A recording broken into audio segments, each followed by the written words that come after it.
Pause and think. That's today's story. Today I'm reading a story full of deep thought, full of poetry, full of challenging thoughts, full of discussion and dangerous questions, challenges, such more, such more.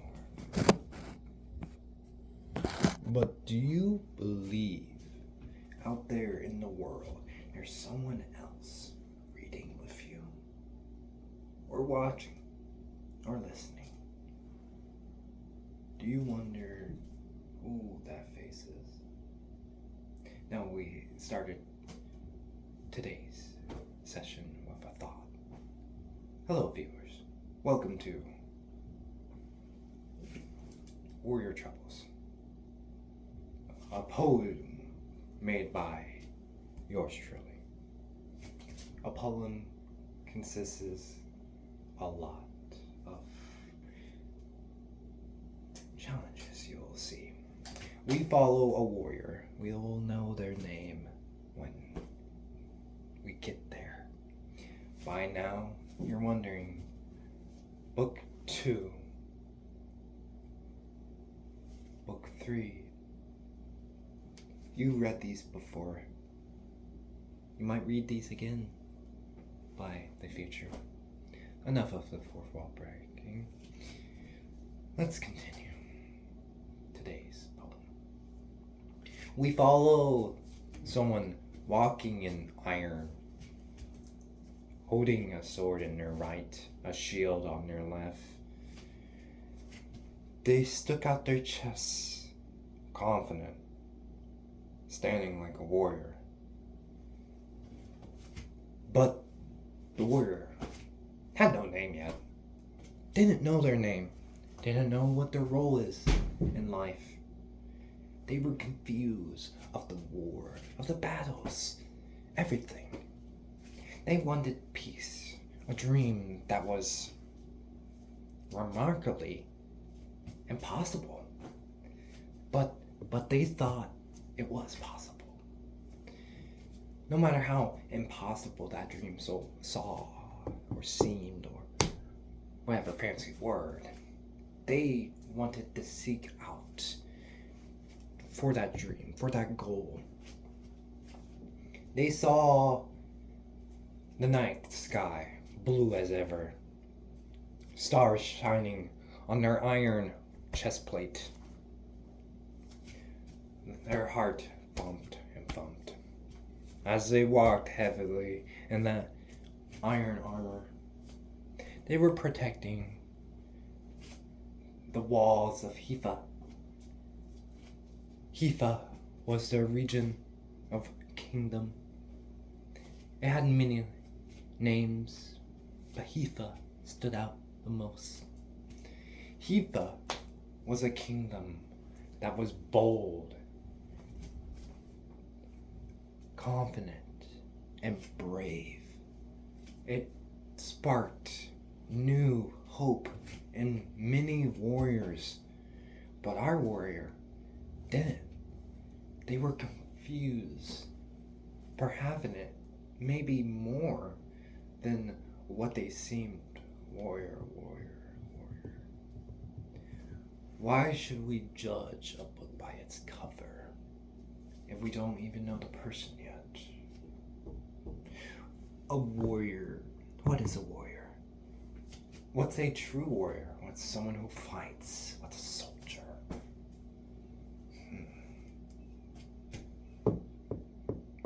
A warrior must be strong, confident, willing to fight. If you're not willing to fight, are you a warrior? If you're willing to fight, are you willing to sacrifice?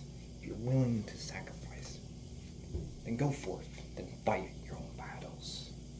If you're not willing to fight, are you willing to step down? Are you willing to give up everything? The warrior thought and thought and thought, thinking and thinking. Poetry came to begin where the warrior's mind was at. The warrior thought, fine. The warrior thought again, maybe. But the warrior was not brave or confident. The warrior was puzzled, even confused. The warrior thought and thought about everything in their world. Our world, if you wish. A world consistent of fighting. A world that had no peace guaranteed. No world peace either. It had barely any empathy, barely any human emotion. The warrior challenged these people in Ifa. He walked up on a stand. He yelled out to these people, I'm a warrior of your kind, but I feel like I am no warrior of the moon. People looked at him, really looked at him. They were confused, puzzled even. People were listening, actually listening. Why? The warrior continued, no matter. He thought. He continued as such. I saw in Ifa what these people have became. You're not human anymore. Gasps in the honest sense. The warrior continued, pointing his sword to the people. All of you are monsters. People stared. The warrior disclaimed, all of you are monsters, and all of you are no longer human for feeling such.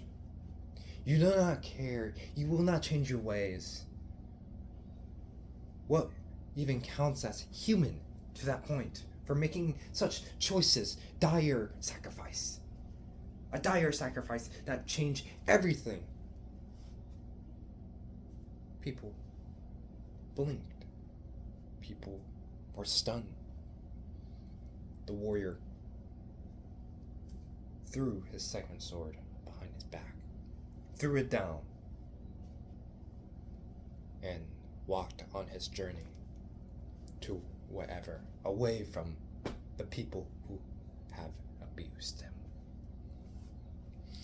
While he was walking to the path of who knows where, the path of choices, paths of many choices, choosing and choosing, it's a thought.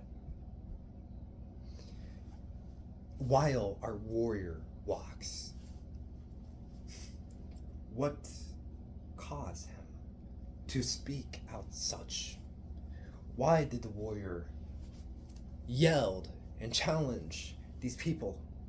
The people who betrayed him? Were they really monsters? Now, if you think about it, they abused him. They abused empathy. They abused free will. They abused their own gift and the gods of eyes of many.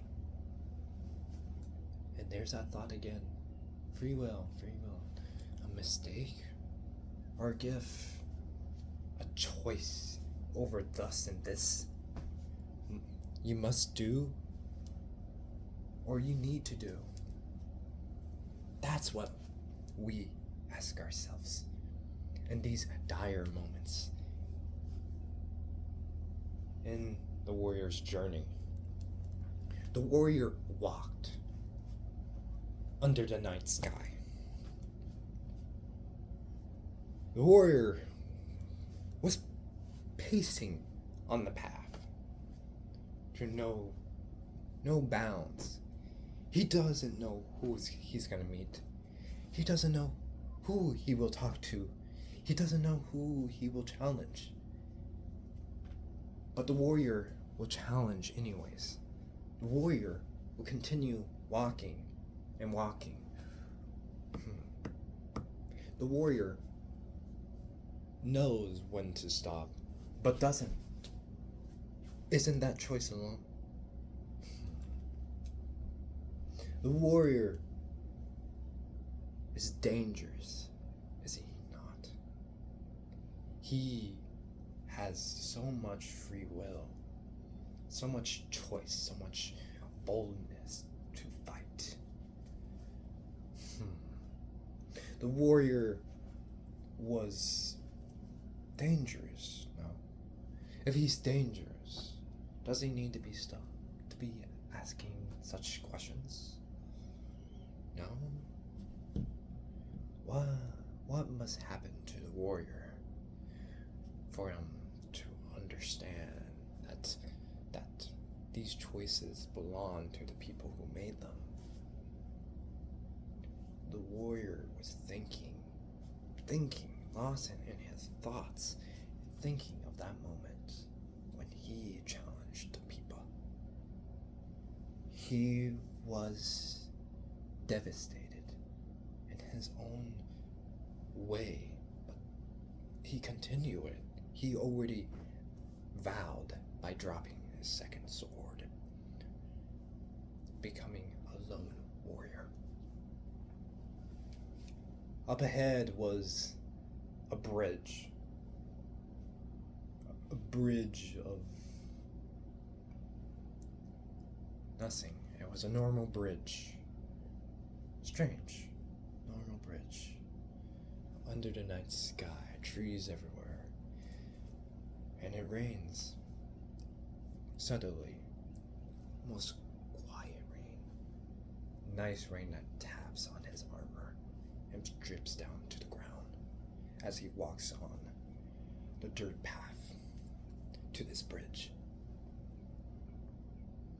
This must be warrior's shelter for now until the rain stops. The rain will stop.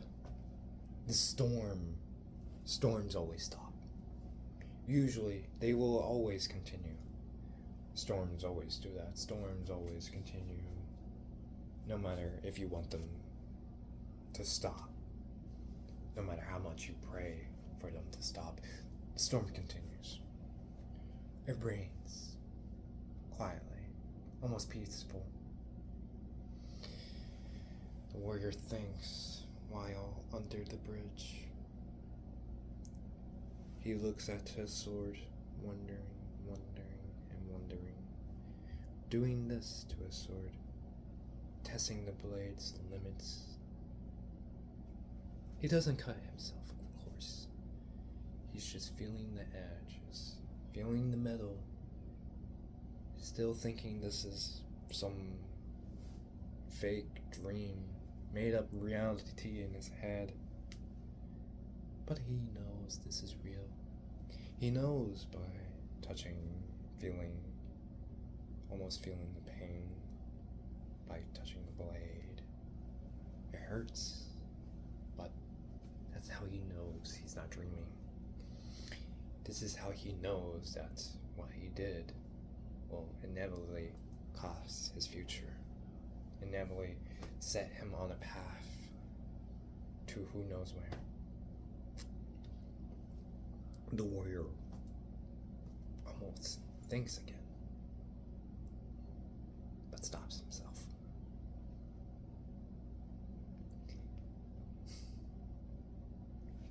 We'll continue this chapter later. I hope all of you have fun listening to Warrior Troubles, first chapter. Have fun thinking, readers and listeners.